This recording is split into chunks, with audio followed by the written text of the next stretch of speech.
Arkadaşlar merhabalar. Matematik soru çözüm videolarımızın üçüncüsüyle karşınızdayız. Bu akşamki konumuz tek çift sayılar. Bu videonun anlatımında da yine Eğitim Vadisi Yayınları TYT Matematik konu anlatım föylerinden, planlı ders föylerinden 3. föyün sonundaki testi çözeceğiz. 14 sorudan oluşan bir test olacak bu. Yayının linkini açıklamalara bırakıyorum ve birinci soruyla başlıyoruz.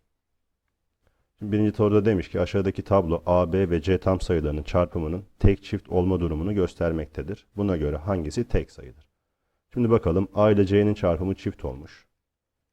Bu sonuç çift olduğuna göre en azından biri çift olmak zorunda. Buraya bakarsak A ile B'nin çarpımı tek olmuş. Eğer bir çarpım tekse bu sayıların her ikisi de tek olmalıdır. Yani A'yı tek bulduk, B'yi de tek bulduk. Bakın A ile C'nin çarpımı çift olduğuna göre C çift olmalıdır.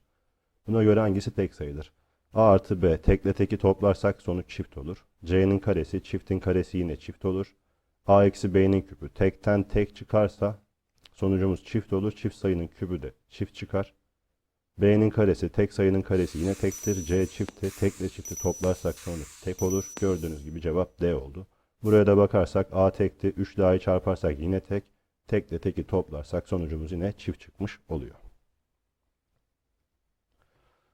İkinci sorumuzda x ve y çift sayılardır demiş. Buna göre aşağıdakilerden hangisi kesinlikle çift sayıdır?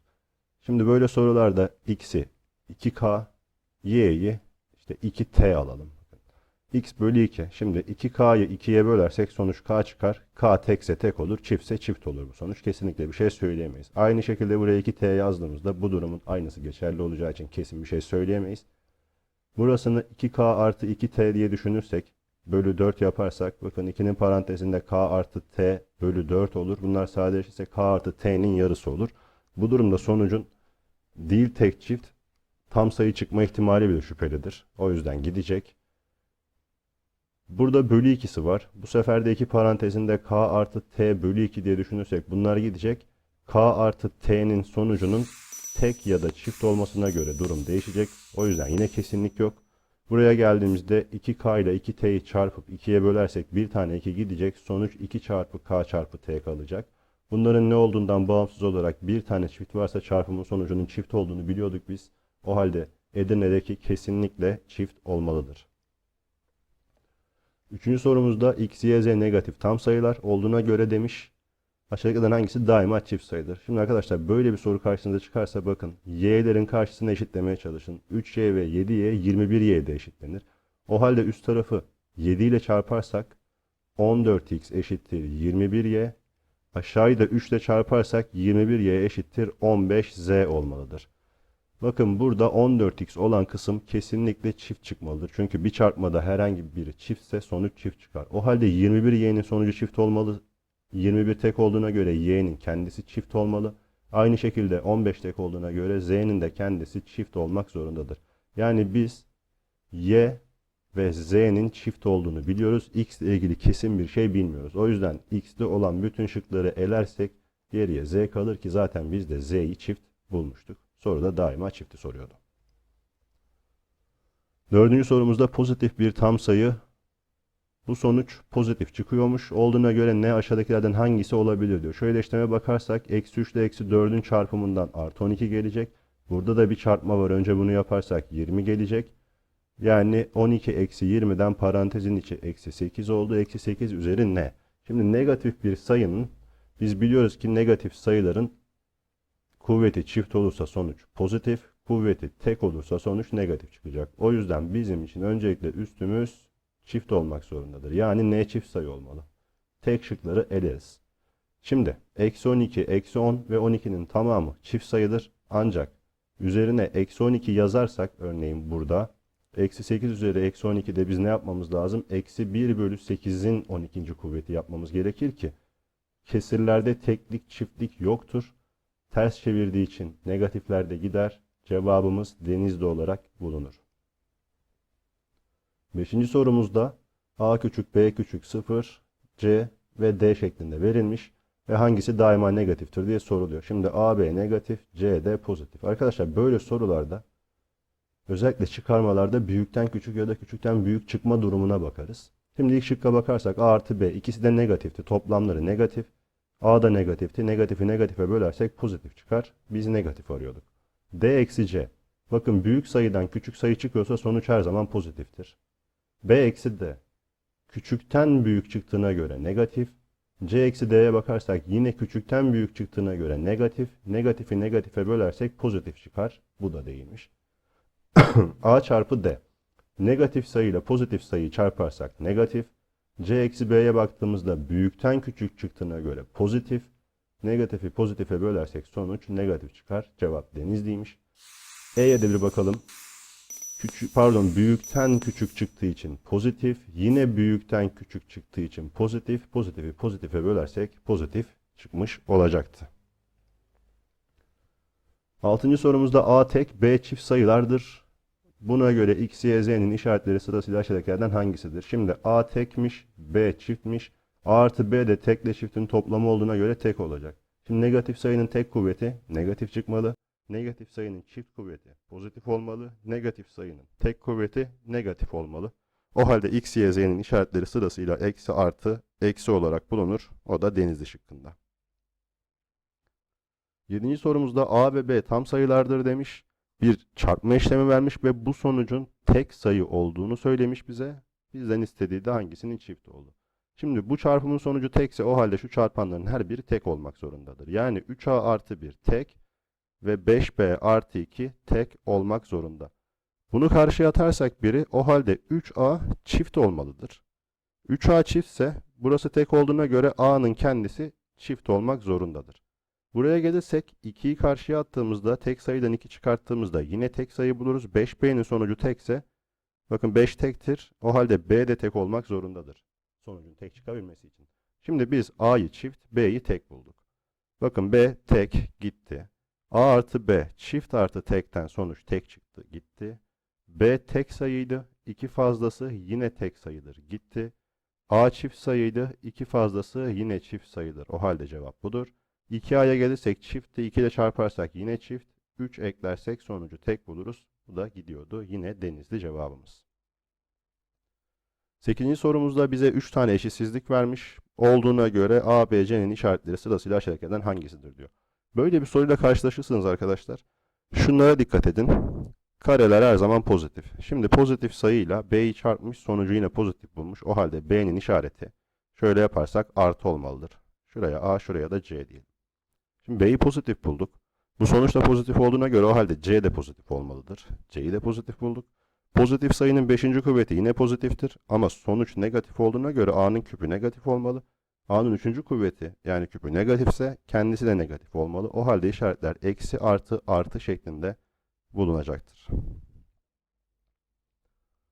9. soruda A ve B birer rakam olmak üzere A artı 1'in karesi artı B artı 1'in 4. kuvveti ifadesi bir tek sayıdır diyor. Şimdi bakın.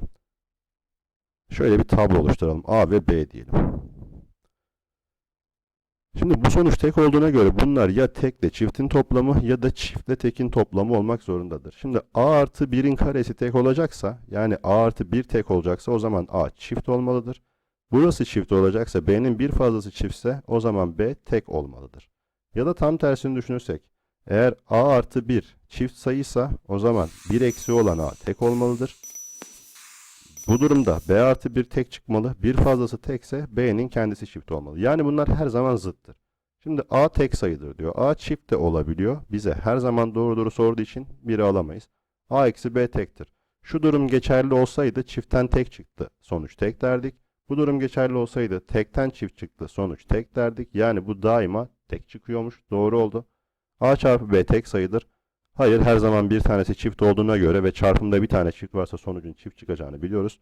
Bu durumda yalnız 2 her zaman doğru olan oluyor. Yine az önce çözdüğümüzde benzer bir soru. Eşitsizliklerini sağlayan A, B, C gerçek sayıların işaretleri sırasıyla aşağıdakilerden hangisidir? Biz yine şöyle bir A, B, C yazalım.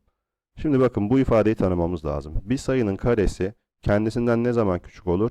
Bu sayımız 0 ile 1'in arasındaysa. Örneğin 1 bölü 2 alsak karesi 1 bölü 4 yarım çeyrekten daha büyüktür diye gelir. Yani A'nın işareti pozitif. Şimdi A ile B'yi topladığımızda negatif olmuş. A pozitifti. Demek ki B negatif bir sayı olmak zorunda ki sonuç sıfırdan küçük çıksın. B negatif. C ile çarpıldığında sonuç negatif olmuş. Negatifi pozitifle çarparsak sonuç sıfırdan küçük yani negatif olur. O halde C de artı olmalıdır. İşaretler sırasıyla artı, eksi, artı Denizli şıkkında karşımıza çıkıyor. A, B ve C gerçek sayılar için bakın yine bu eşitlik ve eşitsizlikleri vermiş olduğuna göre A, B, C'nin işaretleri sırasıyla aşağıdakilerden hangisidir? Şöyle yine yapalım. A, B ve C'nin işaretlerini bulacağız. Şimdi A ile C'nin toplamı 0 olmuş. Örneğin A eksi 3 ise B artı 3 olmalı ya da A artı 3 ise B eksi 3 olmalı. Pardon, C eksi 3 olmalıdır diyelim. Şimdi A ile B'nin çarpımı negatifse bunlar yine birbirinin zıttı olmak zorundadır diyelim. B ile C'nin toplamı da sıfırdan küçük olmuş. Şimdi bir tablo yapsak. A, B, C. Ne dedik az önce? A negatifse C pozitif olmalı ya da A pozitifse C negatif olmalı. Şimdi ilk durumu alalım. A eksi olsaydı, eksi ile artıyı çarparsak negatif olurdu. O zaman B artı olmalıydı. Buraya gelirsek B ile C'nin toplamı negatif olsun diyor. Bakın bu durumumuz sağlamadı. O halde A artı olsa B eksi olmak zorundadır sonucun negatif olması için. B ile C'yi topladığımızda negatif çıkar. Bakın durumları sağladı. A ile C'nin toplamının 0 olması da nedir? İşte A artı 2 çıkar, C eksi 2 çıkar, 0'ı sağlar. Problem olmaz. Yani bu durum geçerli olmalıdır arkadaşlar. O zaman işaretler artı, eksi, eksi olarak bulunuyor. 12. sorumuzda x, y ve z birer tam sayı olmak üzere x çarpı y eksi z tek sayıdır diyor. Buna göre x tek ise y artı z tek sayıdır. Şimdi şöyle yapalım. X, y ve z.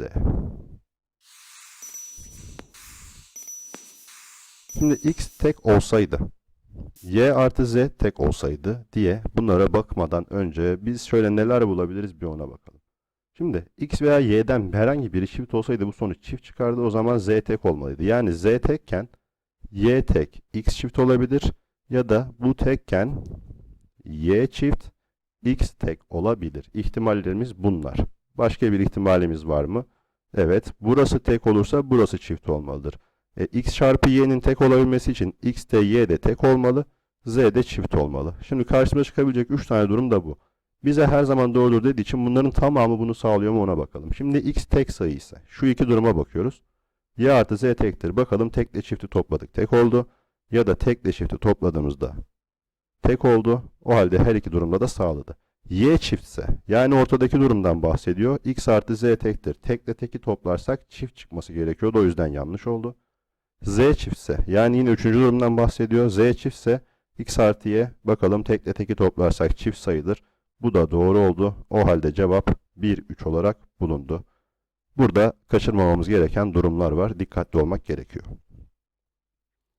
13. soruda A, B ve C doğal sayıdır. Aşağıdaki özellikleri sağlamaktadır. A tek sayıysa bir tablo yapalım yine. A, B ve C diyelim. Bakalım ne bilgiler vermiş. A tek sayıysa B ve C'nin her ikisi de çift sayıdır. İyi. A çift sayıysa B de çift sayıdır. B ve C'den en az biri tek sayıdır. Bakın B ve C'den en az biri tek sayıysa o zaman burası tek olmak zorundadır ve bu durum geçersiz olur. Buna göre bu sayılardan hangileri çifttir? Gördüğünüz gibi A ve B çift oldu. İlk durum üçüncüsünden dolayı gitmiş oldu. Çünkü B veya C'den en az birinin tek olmasını söylemişti ama onu sağlamıyordu. Son sorumuza geldiğimizde yanda verilen çemberlerden oluşmuş şekil içerisine 18 tam sayı yerleştiriliyor. İç kısımda bulunan çemberler içerisindeki sayıların çarpımı çift tam sayılardır. Bakın turuncuların çarpımı çift çıkacak. İç kısımda bulunan çemberlerden ardışık olan iki çemberin içindeki sayıların çarpımı, bakın ardışık iki çemberin çarpımı, bu çemberlere teğet olan dıştaki çember yazıyor. Yani bu ikisinin çarpımını buraya yaz, bu ikisinin çarpımını buraya yaz diyor. Buna göre dışta bulunan çember içerisindeki sayılardan en çok kaç tanesi tek sayıdır? Şimdi biz bu dıştakileri tek yapmak istiyorsak içleri de tek yapmaya çalışmamız lazım. O zaman mümkün olan en çok tek sayıyı yazmalıyız. Ancak biz biliyoruz ki bu içerideki çemberlerin çarpımının sonucu çiftti.